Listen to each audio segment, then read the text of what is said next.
Welcome back. There are no major promotion fights this weekend, so we're using this time to work on the back end, improving the video quality along with updating the prediction algorithm. We also want to try something new and get a week ahead on predictions. Let us know down in the comments what you guys think. We'll be kicking off the night with the rescheduled bout between Santos and Nathan Fletcher. Both of these guys are making their UFC debut coming off of The Ultimate Fighter. Ramaska will have a 3-inch advantage in both height and reach. Fletcher spent his entire professional career and most of his amateur career in Cage Warriors. The bookmakers are giving Fletcher a small edge, and the model believes that it should be bigger. The second fight sees Andrade Petroski make a quick turnaround to fight Dylan Budka. Dylan is the much younger fighter, and with that comes less experience.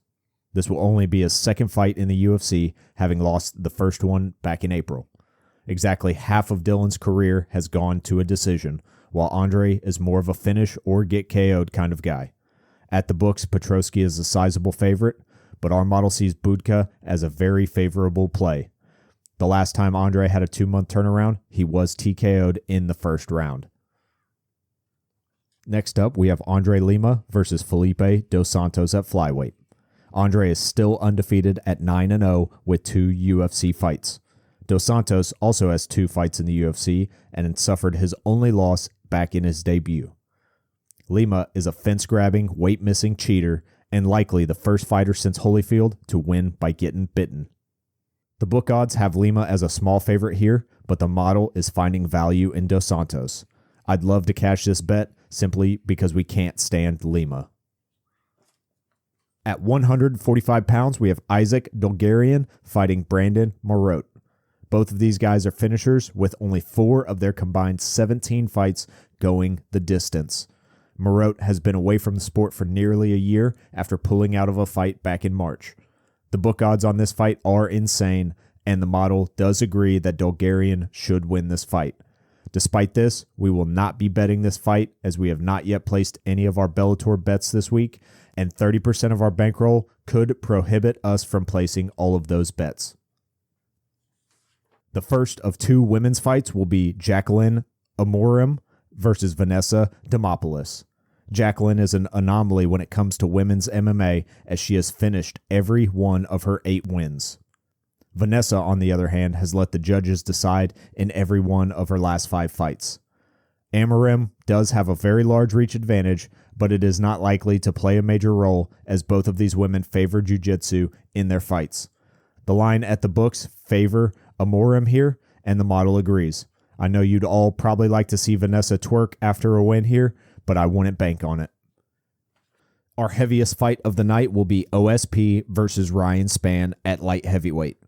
Both of these guys are 2-3 in their last 5, with Spann on a 3-fight losing streak, while St. Preux is coming off of a questionable decision win. They are both hardly better than 50-50 in the UFC. These two were scheduled to fight in 2020 when Spann was on a 7-fight win streak, and the predictions were 68% Spann. The Tapology predictions are now 82% in favor of Spann, despite his current struggles. The books also have Ryan as a pretty big favorite, but the prediction model is just slightly in favor of OSP. Whichever way this fight goes, we don't expect a decision. Closing out the prelims, we have Rongzhu returning to the UFC against Chris Padilla. Rongzhu's first run in the UFC saw him go 1-2, missing weight in 2 of those bouts. He has since gone on a 4-fight winning streak and won on Road to UFC. Padilla is also on a 4-fight winning streak and will be returning for his second fight in the promotion. Rongzhu has an incredible number of fights for a 24-year-old, and his record shows that he started fighting professionally at 16. Our book has Rongzhu as a -265 favorite, and the model is almost as confident. With 33 finishes between the 2 of them, we are pretty confident that this fight will not go to the judges. Kicking off the main card will be Trevor Peek and Yanal Ashmouz. Both of these guys looked incredible coming into the UFC, undefeated and finishing everybody. They were both able to earn a first-round TKO in their debut, but have since only seen decisions. Ashmouz is 1-1 in the UFC, Peek 2-2. At the books, this fight is very close, with Peak as a small favorite. The model sees it the other way, favoring Ashmouz. Both guys will be looking to get back in the win column and maybe even return to their finishing ways, but that would be the first time for either of these fighters to lose inside the distance. Back down at flyweight, we'll see Matt Schnell face off against Alessandro Costa. Matt is 34 years old, and let's be serious, that is old for a flyweight. He has been finished in 3 out of his last 4 fights and has pulled out of 5 fights in the last 4 years. Costa is a finisher who started his career very submission heavy, but in recent years prefers ground and pound TKOs.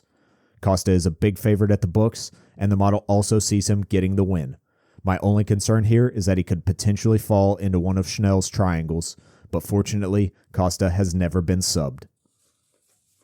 The feature bout on this card is Kyle Nelson versus Steve Garcia. Garcia is a short notice replacement here, having won by first round TKO only 49 days ago. Nelson was in camp for this card already, which could prove favorable if the fight goes long.